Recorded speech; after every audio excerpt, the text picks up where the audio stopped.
Hi, Cris. Congratulations. How are you feeling? I feel great. Thank you, Amy. What does this moment mean for you, being able to return from boxing, show that you still have it at this huge event? What did it mean for you?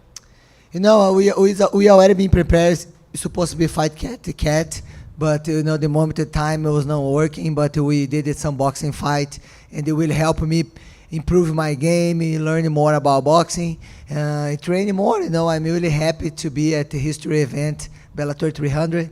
I feel very thankful to be here. What did the two of you say to each other afterwards? It looked like there might have been a little bit of confusion or confrontation after. You know, usually I really don't hate my opponents. You know, nothing feeling hard times, nothing. I would just say thank you for her for accepting the fight to fight each other. And then she said, I don't want to be your friend. She was saying like something like this. I was a stalker, something like this. The reality is to start this. She started speaking bad things about me, and then I don't know the reason. She tried turning this a personal. I don't have anything against Cris Cyborg. I always promote her the nice way. She's the girl beat Amanda Nunes. She's the girl beat Misha Tate. She's a huge name in the sport. And I'm going to continue that. I'm not going to change what I think about her. Doesn't matter what's happened tonight. There's a lot of talk about what the future of Bellator may be. It could, maybe be sold to PFL, could go under completely. What do you think is going to happen? What would you like to see? Would you like to fight for PFL? What's kind of on your heart there? You know, at this moment in my career, I want to do the biggest fights, in my career. If you're going to be where I'm at, if it be another place, but I love Bellator. I love to work with Scott Coker, and I feel blessed to be part of this event. I know it's his huge show, but I'm happy. I know, and let's see what's going to happen. But I want to do the biggest fights for my fans. You could potentially make history again, having a 5th title and a 5th promotion. Would that be something that's on your bucket list? You know, I didn't think about it, but maybe it's going to be great. I'm going to be happy. And last question, what do you think of the matchup with Leah McCourt? You know, I believe she's the next challenger. She's getting the winners the fight. Was a great match against today. She's the wrestler, Olympic wrestler, Sarah, and she did it great. She got the victory. She deserved fight for the title. Cris, congratulations on the win. Did you expect the fight to play out that quickly? I know you felt like you were going to beat Cat Zingano, but did you, going in, did you feel like it would be a quick finish like that? You know, I didn't know it was going to be quick. I never trained for finish the fight soon. Happened, feel very blessed about it, but usually we train for the 5 rounds. I know a lot of people don't know, but I got sick and I stayed 2 weeks almost in the bed, cannot train.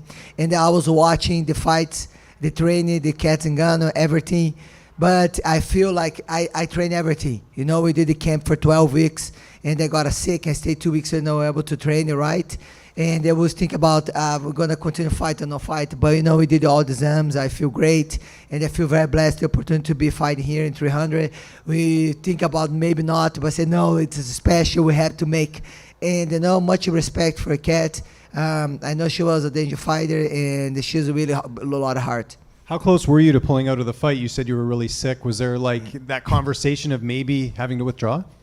After I did my media day, my gym, I was feel very sick, and then I got a fever, and then I was really be able to, and then I figured out I did the blood test, I have COVID, and then I will stay in the bed, not able to train, and I have to lose weight, and I was thinking about, but for the training, I watch all the training, I say, man, I did everything. We did the 12 weeks training, and that was my last boxing. I already training for Southpaw, so we already been working. So I just praise, I praise and worship God and wait. Antonio McKee was in your corner. I know you've been working with him for the last little bit. How important has he been in your camps, especially on the MMA side of things? I love Coach McKee, not just about coach, but who's the person he is. He's always happy. He's very give good energy. He's love God too. So I love to be part of the team, Body Shop, AJ, every single person over there. Then my team, my house, and I'm really happy having him on my side. If you could pick, would you rather have a boxing fight next or have a mixed martial arts fight? I don't know. I think next I'm going to be defending the title again. But for sure, if I have the opportunity, I'd like to do one box fight. And just last one for me. Did you see Leah's fight against Sarah McMahon tonight? Did you see the highlight? If so, what did you think of her performance? I didn't have so much opportunity. It was so crazy today. Yeah. I arrived in the arena in their fight. So it was like I had fight the title, the Liz Carmouche. So I didn't see anything. Okay, there you go. But I will. For sure. Hey, Cris, back here. Sorry, my voice, guys. I screamed too much yesterday. Hey. Hey, Cris, K. Williams for Can Chronicles Media. I want to talk about your faith for one moment. You wear it on your sleeve. You're very outspoken. How do you feel that your faith has played an important role in your success in your MMA career? I think everything happened in my career was come by faith. Like the one thing I never want to be a fighter. It was not my dream. Not my dream. I want to play handball, finish my high school and finish my college, and I have a normal life. And then somebody show up in my university say, I think you can be a great fighter. I look at him, I don't like fight. And then after I start training, I start fight, I get my first title, Strike Force, and then couple years, I born again, I accepted Jesus as my savior. And then what's happening when I went to the church to do my testimony, that guy saw me play handball. He's from that church. So if God don't send somebody telling me you can be a great fighter, I was never going to be here today. I was not going to make anything. So I use this opportunity to share my faith for overcome people, everything people is going on in their lives. And you have to have hope. You have to believe for sure having God on top of us. And that's it. And he's changed my life. And I want to change people's life around me. Congratulations, Cris. Great victory. You put on a show, and the crowd loved it as well. Tonight, obviously, all of you guys on the main card, except the main event, you guys wore gold gloves. Was that something that intrigued you? Was that a cool part of this fight for you? It was really nice. We did the photo shoot with the belt, match, everything. It's a special glove, it's a special night. It's really cool. We're going to be a history day, and we signed a lot of pictures for a lot of gloves for the 300. Really cool to be part of this. Awesome. And I ran into a teammate, I believe, in Dione Barbosa in the hotel yesterday. I'm wondering what you have to say about her. Obviously, she's an up-and-comer, still has a lot of time left in the game, just got to her highest point. What do you have to say about her? Dione Barbosa has been part of my camps for going to be almost 2 years. She came from Brazil looking for one dream, want to be a fighter. When she's arrived in America, she don't have place to stay. Somebody say she can stay in her house in 1 week. Okay, she helped me train, okay. And I started learning about her. She's really good at hard work, discipline. She started judo when she's really little young. And she said, I want to be a fighter. And she started training. And they come to America with her dream. Not speak any English. Just reminds me when I come to America. And it's nice to have her part of my family with us and signing with, FC, big organization. It was her dream. So I'm happy to be part of this. So with this being your first fight back after boxing, what was the difference between training for boxing and training for MMA? I think, people are going to get mad for me, but boxing is a little bit easier for my body because I train jiu-jitsu, I have to train wrestling, I have to train Muay Thai, and I have fun training only boxing, really. I love strike. But the challenge is different because boxing is just more as footwork, everything. But every single movement you do, they know what you do. Like sometimes you move, the MMA can be a kick, can be taken down. So it was really good for improving my game. I trained a little bit. I think a couple fights with Virgil Ortiz, and I went to the team in the Benavides. And it really improved my game, and I learned a lot. So after boxing, how did that change your approach coming into the octagon? Everybody knows I love finishing the fight by hand. And every place I train, they say, Cris, you have to have hands.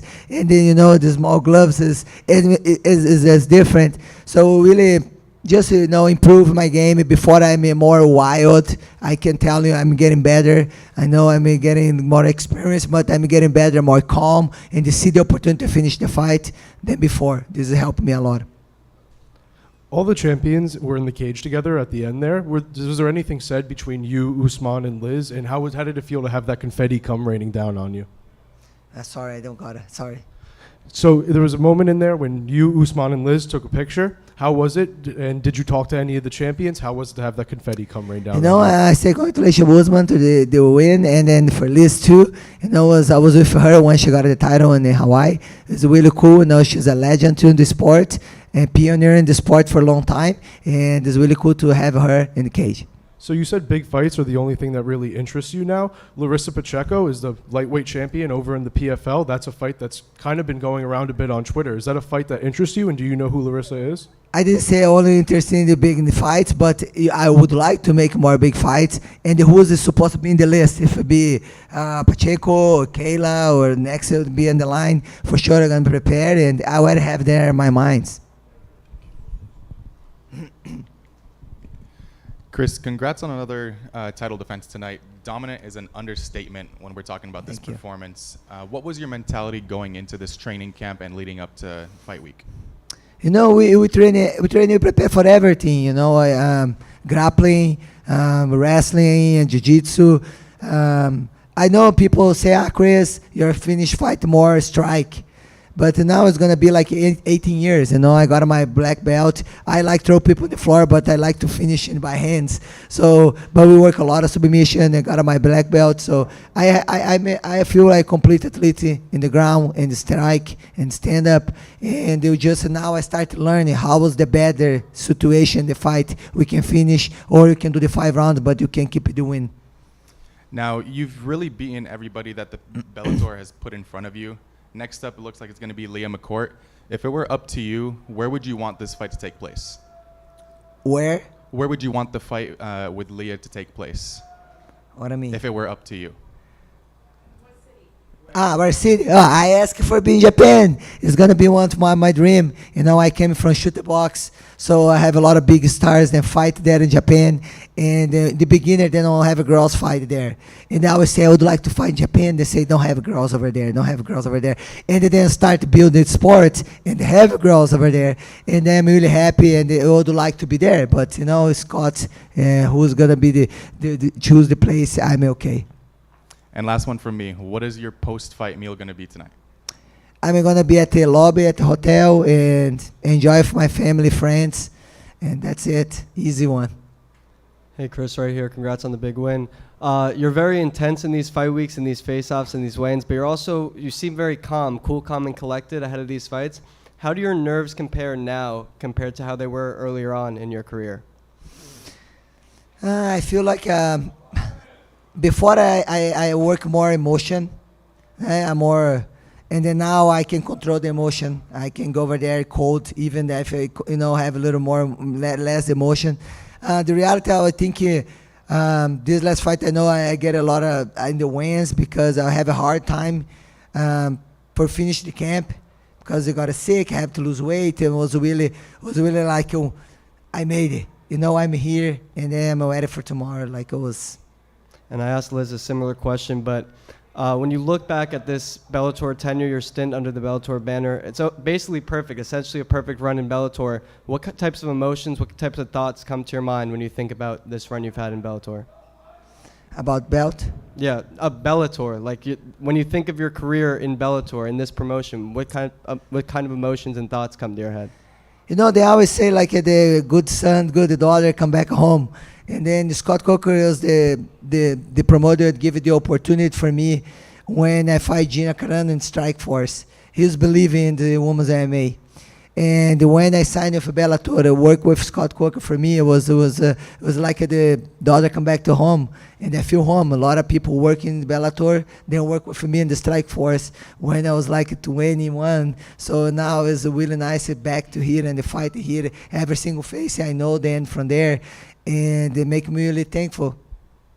Welcome. Cris, right here. As you did just now, you speak so glowingly of Bellator and you speak so glowingly of Scott Coker.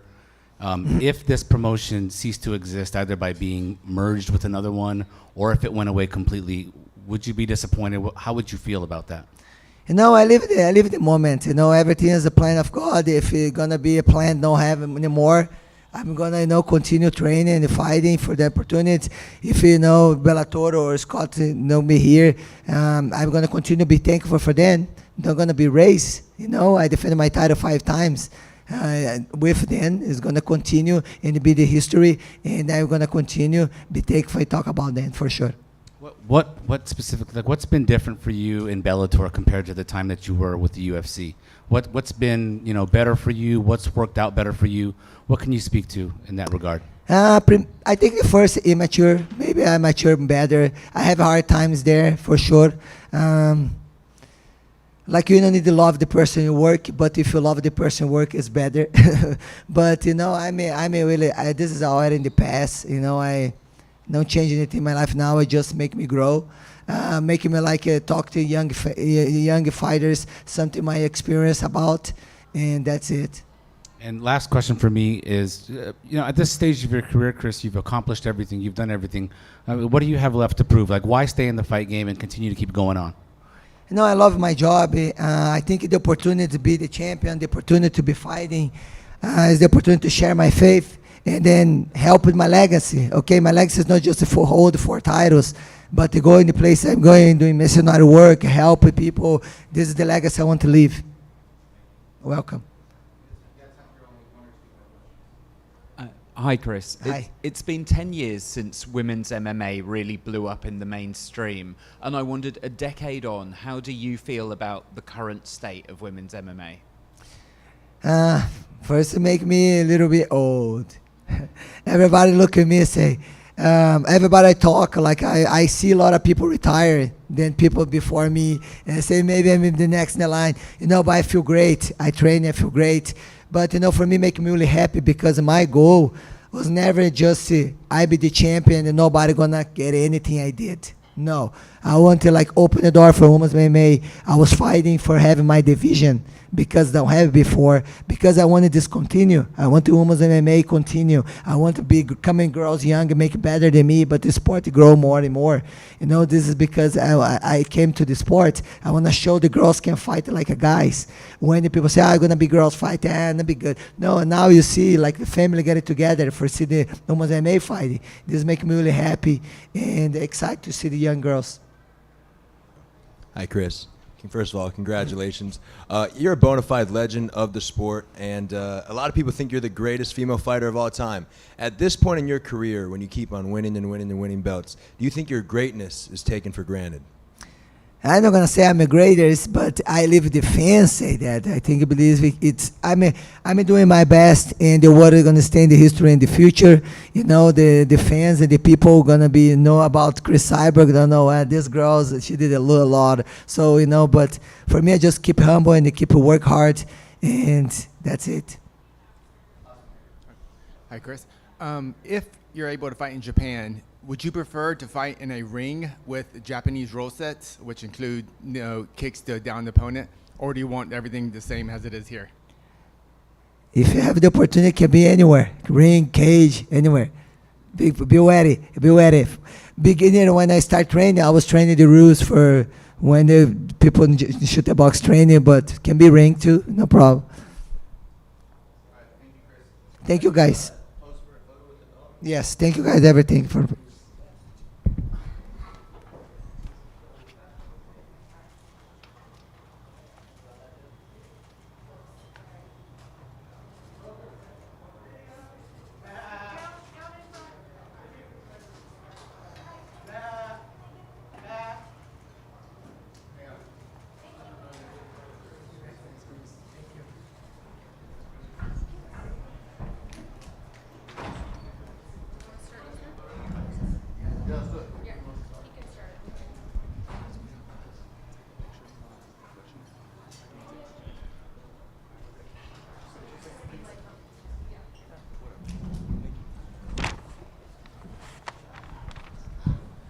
All right, let's open it up.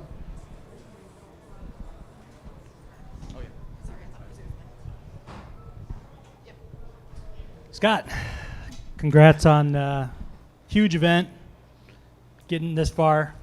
Now, I do want to talk about all the fights, but you did make a promise the other day that maybe you could give us some information about everybody that's been back here. Everybody's been asking them, what do you make about the future of the promotion? What's going on? Where's your home going to be next year? Can you give us anything at all? Yeah, as you guys know, I mean, listen, 2 weeks ago it was like, oh, this thing's going down in a week. A month ago it was, this thing's been going back and forth for how long? For the last 6 months. And so, to me, I don't want to really engage in any speculation or see where, where the future goes as far as, is the deal going to happen? Is it not going to happen? I mean, these things take time, and until the time gets, solidified, to me, it's just speculation. So I can't engage in that because it's really unfair, I think, to the promotion, the 300th event. We had some great fights tonight. We've been doing some great fights over the last, let's say 8-9 years. And this company has grown so much. I mean, tonight's a celebration. So, as far as from 2 days ago till today, I honestly don't have an update. It's basically the same. So I'd be making something up just to make you happy, but really it's the same situation it was 2 days ago. So, hopefully there'll be some clarity soon, and we'll find out what's going on. I mean, I think you can understand why everybody wants to know. I think it's because, frankly, people are probably rooting for you guys to stick around. Yeah, I mean, listen. I think people feel like it's better with a few more people in the space. Yeah, but keep in mind, guys, I don't own Bellator. Bellator is not my company to own or to sell, to keep, to merge. It's owned by Viacom, and they have a process that they do, and they're doing what they need to do. But it's not something that I own to sell or not sell. So that's the truth. You have, last one on this, you have been through it before, though. So I guess I wonder, when this talk started picking back up, are you like, oh man, I just did this 12 years ago, I got to go through and deal with this again? Because I'm sure that wasn't maybe the most fun period of your life, having to watch Strikeforce go away and then just kind of, Yep. And you know what? But the difference is I own Strikeforce, right? This is something that I don't own. So it's hard for me to really comment on that because it's completely different. Now, there are some, feelings that feel the same, but at the end of the day, it's not my company. Hi, Scott. I'm wondering if you could just talk about the top three fights. How did they go in your opinion? Did you feel like they went above and beyond? I don't see how anybody can say that Cris Cyborg is not the GOAT in the female division. She is a beast. She's amazing, and she took care of business. To me, that was an amazing fight. Usman fought a very tactical fight. Primus is no joke. This guy is a guy that has come out and upset a lot of top guys. He wasn't even in this tournament. If you think about it, when we started in February, we announced it in February in LA. We had all the guys come up. He wasn't even part of the tournament, but because of a failed test by one of the athletes that was in the tournament, he stepped in and he's delivered. So, he delivered another fight. I mean, Usman knows how dangerous Dread Primus is. I talked to Javier just in the back there a second ago, and he said, look, man, the kid's dangerous, and we had to respect him, and the fight was what it was. And outside of those three fights, was there anything on this card that kind of stands out to you? Just a fighter, a particular fight, a moment, anything that kind of resonates with you? There was actually a lot of great fights, but I think the Leah McCourt fight really was something that I was really amazed at how much she dominated Sarah. So it's something that I felt like, wow, this is, she's ready to step up to the next level. She wants to fight Cyborg in the future. We'd love to see it. But she's going to have her hands full. I mean, that's a tough test. I'd say congratulations on your win. Now, go get in the gym and get back to work, because it's not going to be any easy task to face Cris at any time. And I just have one pertaining to the sale. If something were to happen where Bellator would just cease to exist in any capacity, would there be a goodbye, or would you guys just kind of fade off into the sunset? Do you plan something? Oh, you guys thought I was going to have some kind of speech today and make some kind of announcement? Well, here it is. There's no announcement. I'm just asking you guys. I mean, honestly, look, I have a contract with Viacom. I'm going to honor my contract with Viacom or Paramount actually now. So, to me, there's a lot of uncertainty and a lot of unknowns right now, but hopefully we'll have some clarity soon and everybody can figure it out. Right here. So with this being Bellator's 300th event, what would you say would be your favorite event so far? Oh, man, that's a tough one. That's a tough task. I mean, there's been so many great fights in this company, and to watch, I would say, in the early part of this company, we had a lot of stars that maybe have been around for a while, and to me, what I'm really proud of is we identified 4, 5, 6 athletes that we said these are going to be the future of our company, and it was Usman, AJ McKee. It was, just forgetting something, but we have Cyborg. We started building a roster that was amazing, and so when you think about how deep this roster is, Aaron Pico is another guy that comes to my mind, and the list goes on and on and on. We're not, we were a company that went out and said we're going to put our back on 5 different people, and then we had to have dance partners for all these fighters, and we had to bring in the best fighters to fight these guys, and these tournaments really have been special, And when I think about the amazing work that we've done, and it all started back in 2014. I sat down with Bob Cook, who, some of you guys probably know Bob Cook's history, but unbelievable talent scout. Him and Javier helped me in the very beginning of Strikeforce. And when I came on board Bellator, and I started working for Kevin Kay at Spike TV, and we said, okay, we're going to build this company. I sat there and we went through the roster, and me and Bob went through the roster, and I said, what do you think, Bob? And he said, I don't think you have very much here right now. So we got to start signing guys and get busy and get to work, and we got a long way to go. And so to finally see it come to fruition, what Bob and I sat down and started mapping out. Mike Kogan was very instrumental in bringing some of the top guys here and managing the talent, and so it's been a great experience to watch this company grow. Think about it. When you think about what other company right now besides the UFC is going to arenas and basically selling what we do here, or we sold out in Paris, we sold out in Ireland a couple times, we sold out in Chicago.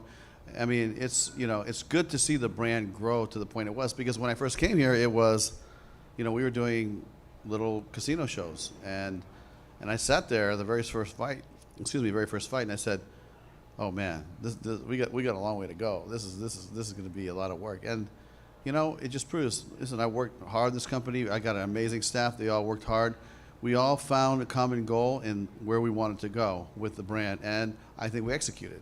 So if you think about, how far it's come, that's really what I'm really proud of, and I'm proud of the athletes that we have here and who we have developed. And, listen, Strikeforce was amazing. I think that the UFC benefited from Strikeforce's roster that came over there and stayed. But, we took, fighters that had no fights in Strikeforce, and we built their careers.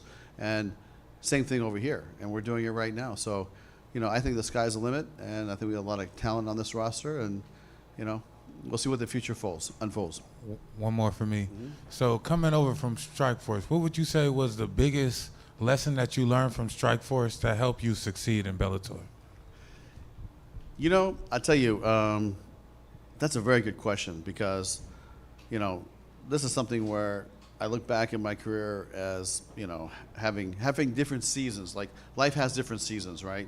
And I feel like in 7, 8, 9, 10-year increments, I had the 1 year, because this is my 37th, 38th year in the martial art fight business, and it started with professional kickboxing, and then it went from that, and that was the era where I promoted fights this long ago, where you had guys that had to wear long pants, you had to throw 8 kicks per round, they were counting the cards, it was on ESPN. I don't know if you guys watch it, but that was the era that I started my promotion, business.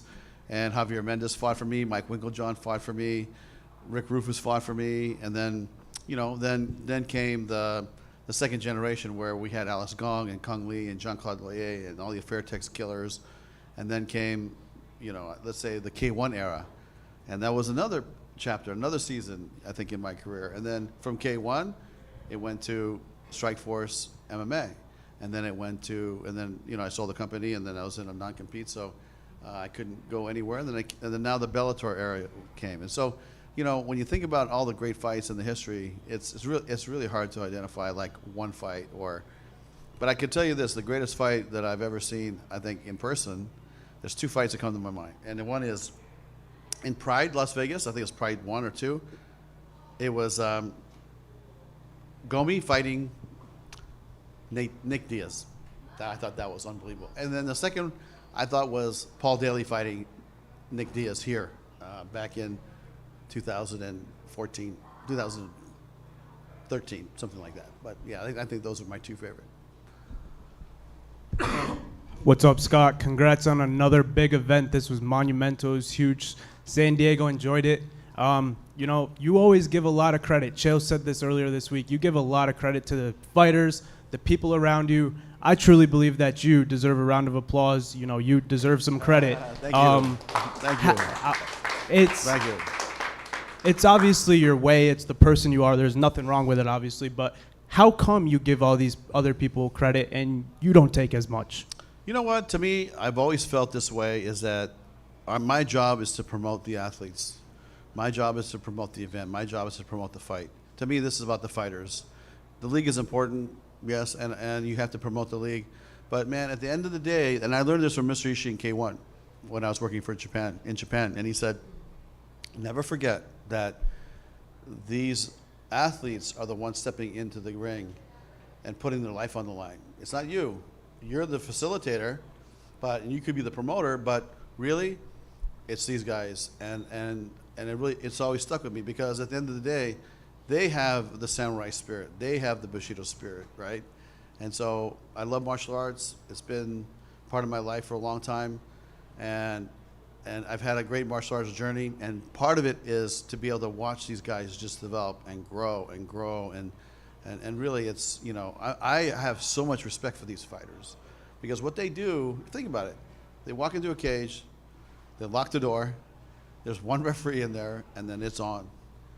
That's a very unique, you know, mindset, the mental mindset of a warrior, right?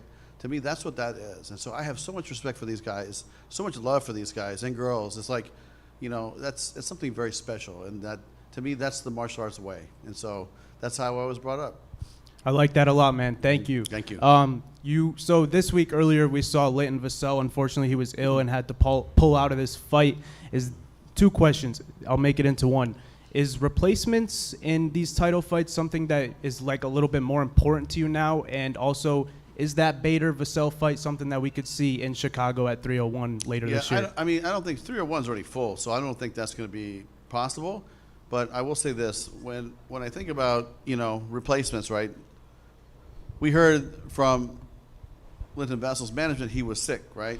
And basically, you have 7 days to find a new replacement. And yeah, the phone rang, but you know, are they in tip-top shape to fight a guy like Ryan Bader? How many people can do that to begin with, right? And then not have a full training camp, train for. So, you know, to me, it wasn't worth it. To me, when we promote Ryan, he's got to be in a really good fight, good matchup, has to be fair training. And this has been, not just for this fight, this has been an ongoing discussion I've had with my team, was like, look, we're not going to just put in anybody to fight anybody. You know, if you have you're saying this is a world title fight in the heavyweight division, and you're saying this is one of the best heavyweight fighters in the world, he's got to fight somebody else that's just as tough.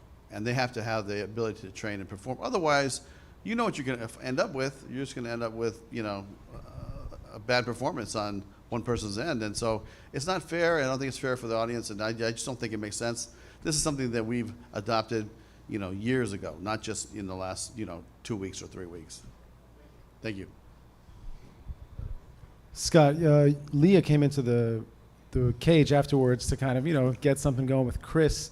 It's already October. You have a fight coming up in November. How far down the road are you really looking if you're going to make that fight? I mean, how long is the leash that you can really examine? Well, you making know, that fight? the world champions, you know, we try to fight them twice a year. So that's kind of what, you know, I would put on the calendar. Like, you know, when Cris wants to fight again, she's probably going to want to go rest and take a vacation and go do whatever she does. But, you know, we'll be back in touch with them soon. But you know, that's a fight that, you know, Leah wants, and Cyborg will definitely take it. So, you know, it's, you know, I always have that saying, I'm going to go back to my camp and talk to my guys and shuffle the deck and see what we come up with next week. And then you briefly mentioned the non-compete that you had after Strikeforce before you came here. Is there some language in your contract that you have now that could keep you out of the promotion business, given whatever could happen? Or is there, you know, will you be able to continue to promote fights regardless of what happens? Yeah, well, I don't want to get into my contractual status with Viacom, but I will say this: you know, you can only do a non-compete when you're the owner, right? So I'm not the owner of a company, so, you know, but I'm not going to get into the details of, you know, when it expires or how it goes or, you know, any of those details. But, you know, when you know, especially when I live in California, it's a much different, you know, work environment there. But you know, it's a good question. And then you know, you own Strikeforce. That was your child, so Bellator maybe is a stepchild. I don't know exactly, but you know, what has the difference been between founding a promotion, starting it, and then joining something, you know, 100 events in and needing to change it up and do it your way? I mean, Strikeforce, I think we had probably like 40, 50 events maybe in Strikeforce, maybe. Here, I think I promoted like 170, 180 events for this company. And you know what? This is just my work ethic. It's like I treat this like my own company, right? Take calls 24 hours a day on the phone all the time, trying to maximize the growth of this company. And if you think about it, we went from let's say a domestic product on Spike TV to a global product. We have deals with the BBC. We have deals with Unext in Japan. We have deals in Ireland on Virgin. This is broadcast in 160 countries around the world. I mean, it's, and including this fight here tonight. So it's something that, the distribution, we're really proud of the distribution of this company. Scott, right here. You previously, like in years past, had employed a strategy of or developed a reputation of signing, veteran UFC fighters and going that route to sort of go for the name value of guys that were leaving that promotion. But in recent years, you've really focused on developing homegrown talent, and it's shown. And we're at a point now where we're actually having conversations about, would this champion beat the UFC's champion? Would this Bellator champion beat the UFC's champion? So given that the promotion is where it's at, from a competitive standpoint in the cage, are you disappointed that we're even having this conversation about Bellator going away, or everything that's going on around the promotion right now? Well, I mean, listen, that's speculation again. So let's see what happens. It could still go a lot of different ways, honestly. So to me, I don't want to engage in any kind of conversation, any kind of gossip, or any kind of speculations. Okay. And then the other question I wanted to ask, recently Dana White was asked about Bellator situation, and he had said, why on God's bleeping earth would anybody buy Bellator? But then a week later, he changed his tune and said it would be a good thing if Bellator stuck around. What do you make of his comments? What's your reaction to that? Listen, it's and I didn't even hear that, so I don't even know how to comment. But listen, we have a great company, and when you talk about clear number two in the space, nobody has the fighters that we have. Nobody can pack this arena like we can pack, other than the UFC. So when I think about negative comments coming from other promoters, it just is what it is. It doesn't, I'm not really impacted by that. I really try to focus on business at hand and what's important to the growth of this company and the growth of our employees to try to keep this going forward. So to me, I focus on what we're doing and not any outside disturbance. Hey, Scott, right here. Go Niners. What's up, Scott? I know the event just ended, but I got to say, Grant Neal came out here tonight, looked like an absolute dog at middleweight, cutting down from light heavyweight to middleweight. He was a top-ranked contender at 205. Now he's at 185. He called for a title shot with Johnny Eblen. Another guy calling for a title shot with Johnny Eblen is Aaron Jeffrey. What do you make of that whole situation at middleweight? It seems like there's two top contenders ready for a title shot. Yeah, you know what? Johnny just fought, and so, we're going to go back to the drawing board with him. Of course, we'll take a look and see what happened, but you know what? We're not going to jump to any decisions on who he'll fight next. But we are looking to continue to grow our division, and these guys will definitely contribute to the growth of the 185-pound division. And that's Ali. Ali's like, get Usman in here. Hurry up. He needs to go. Don't worry. Last one for me. You're going to love this question, Scott, I promise. I know you're not the owner, as you mentioned. It's not your decision to buy, sell, merge, and whatnot.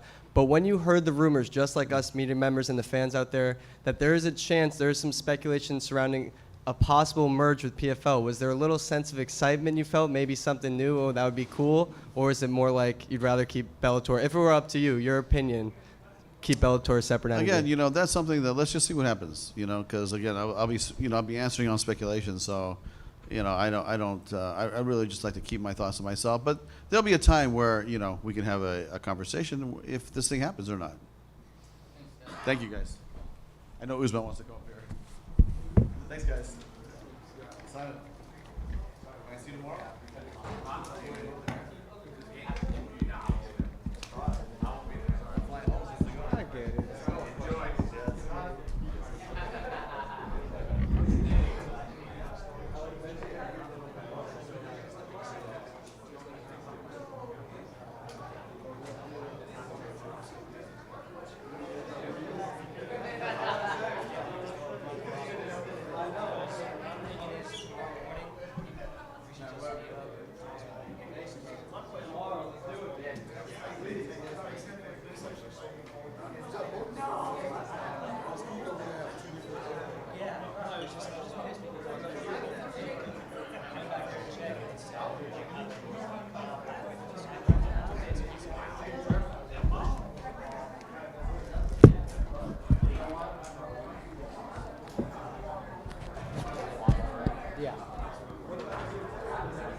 here. Ali.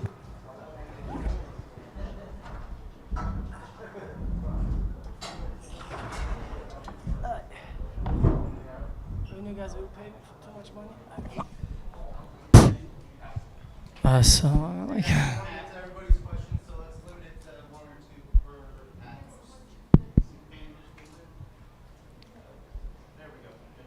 We're good? Right. Usman back here. Congratulations. Went the distance, but you're on to the finals of the Grand Prix. Just what are your thoughts on the fight? He had to go the distance, but he's on to the finals. What are his feelings on the fight? You know, it was like very strong opponent, very good guy, and he dominated a lot of guys like before, and he won. He won so many fights, and I feeling good. You know, everything is good. How important is it to you now that you only have one fight left to be someone who could say, I won a tournament in mixed martial arts and I get to have that as part of my career and part of my legacy?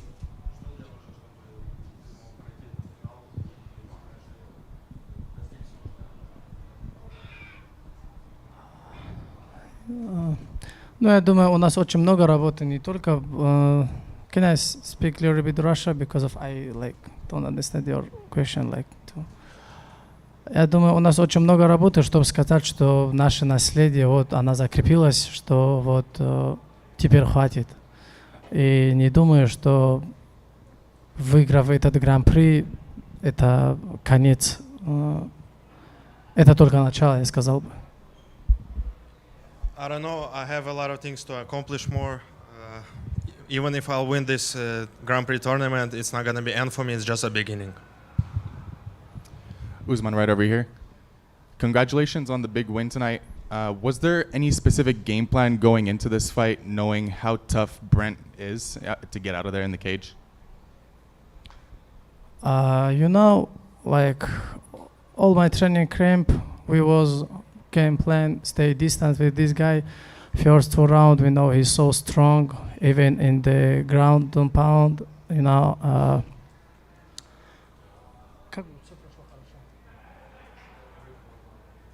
Yes, everything was well. Alhamdulillah, I'm so happy to my won. Now, we've seen a lot of new up-and-coming guys coming out of Abdulmanap's legendary gym. How important is it for that whole gym in general to be tight-knit and focused in and helping each other grow as martial artists?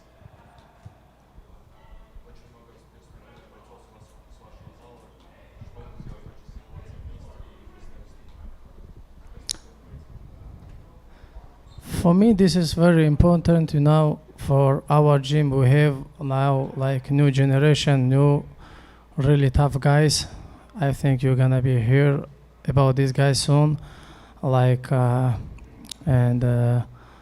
we help each other, we grow up each other, you know, and we continued legacy for my uncle Abdulmanap, and Alhamdulillah. Hey, Usman, right over here. There's a lot of focus this week leading up to the fight about Cain Velasquez being in your corner, but another guy that's in your corner always, fellow Bellator lightweight Usman Nurmagomedov. He's always by your side every step of the way. What can you tell me about him, what his presence is like on fight week and in training camp, and what he means to you?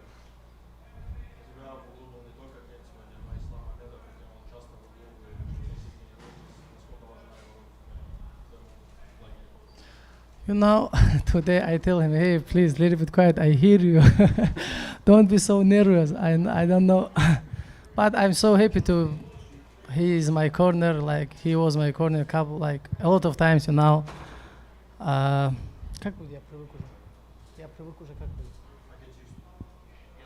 get used his voice, you know, and this is so important, and this is very good when someone like Islam, like Cain, like Ali Abdulaziz, this guy today say, I did everything what he said. Like, I was listening to these guys, and Alhamdulillah. Speaking of corners, it seems like Habib is back in Islam's corner. He's been training with him in preparation for this lightweight title fight with Charles Oliveira in Abu Dhabi. Do you expect to have Habib in your corner in your next fight, or do you think that he's going to be back in the training camp with you for your next title defense?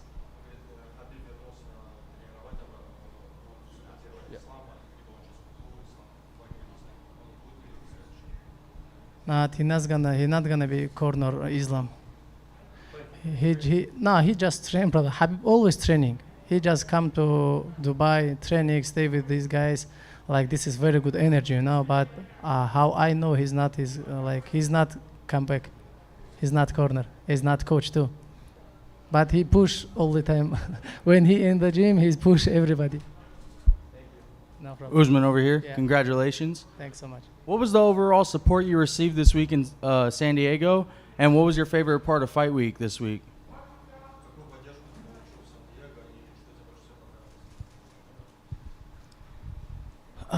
You know, all this week I was in my hotel cutting weight. You know, it was not happy, like so funny week.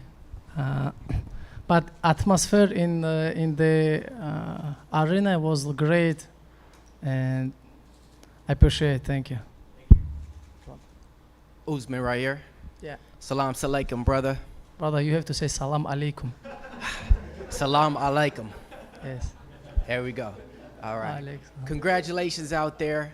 Your opponent, seemed to talk a lot of trash during the press conference. You said you don't believe in trash talking. You just went out there and you let your hard work show for it. And it kind of looked easy. Can you speak about the fight and how you just went out there with your game plan? Brother, I just show which game plan I was. I think everybody saw this, and how I say he didn't believe on like what he said, like he will try to knock me out, like something else. But I don't want to say like something bad about this guy. He was try push his best, and he was try to help his family. I just wish him good luck on his future and take care of his self and his family, and that's it. And then you also made history today in the books of gambling, that is. You went from a minus 2,000 favorite all the way to a 5,000 favorite. That's the biggest better that there's ever been in Bellator. How do you feel about that?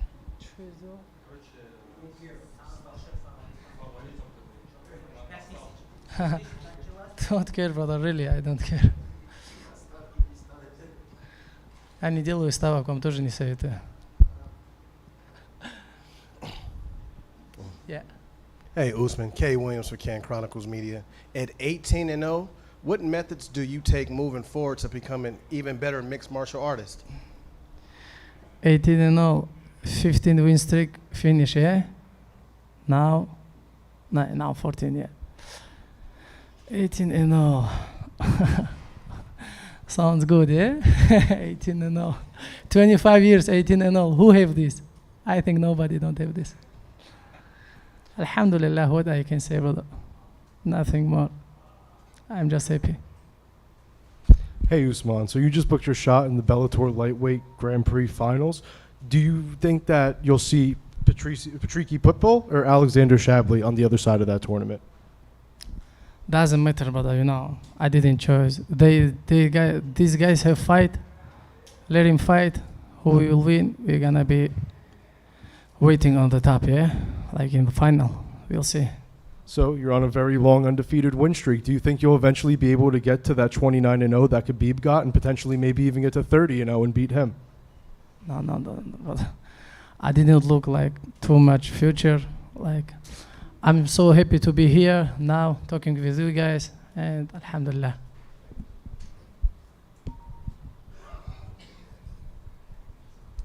Hi. Has Habib called or texted you yet to congratulate you? And if so, what did he say? Has Habib called or texted you Yeah, Habib yet? was calling me, yes. Yes, he was calling me. He said, huh? He said, congratulations. I know he was so nervous about me. He always nervous, and he said, congratulations, come to Dubai, we will eat together, like burger, cola, something like that. But he happy, I know. He called me, yes. Hey, man, good job out there, man. It's high speed with Ringside Ray and Prince. I noticed that in one of those exchanges in the second round, you had a smirk on your face, and it seemed like he acknowledged that he was not on your level. Is that how you felt?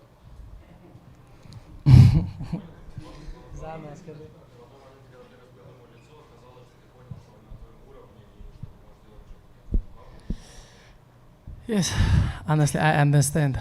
You know, I was control all fight. I understand everything. Like every fight, every round, I will think like they have stopped. But okay, if these guys want to try like some, как там будет,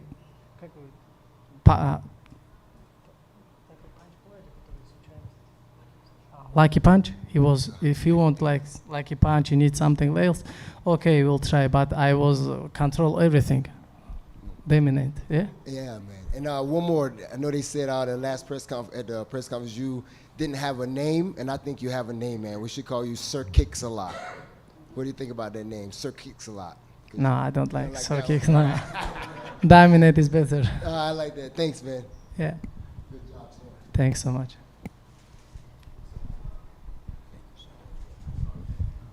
Hey, Usman, congratulations, brother. The biggest difference between MMA and boxing is that in boxing, that O is very highly coveted. At MMA, not so much. In the present moment, you're one of a very few select stars in the sport at this level that are still undefeated. What does having that O mean to you?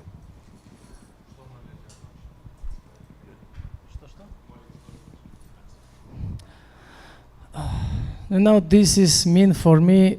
I did all the time great job. Like, you know, of course I have to where I like куда расти? Huh? Of course I have to room to go, you know, and for me it's like, okay, Usman, you did a good job. Yes, go ahead again, do like jump next level and do it again.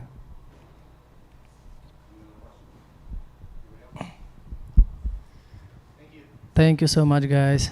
See you after final, yeah? Or before final, inshallah.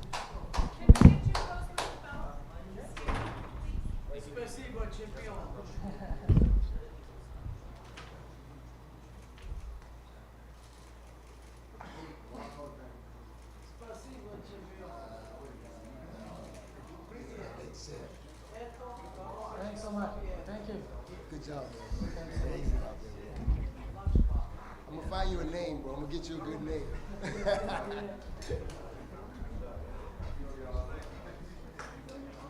Usman, abin serbugi.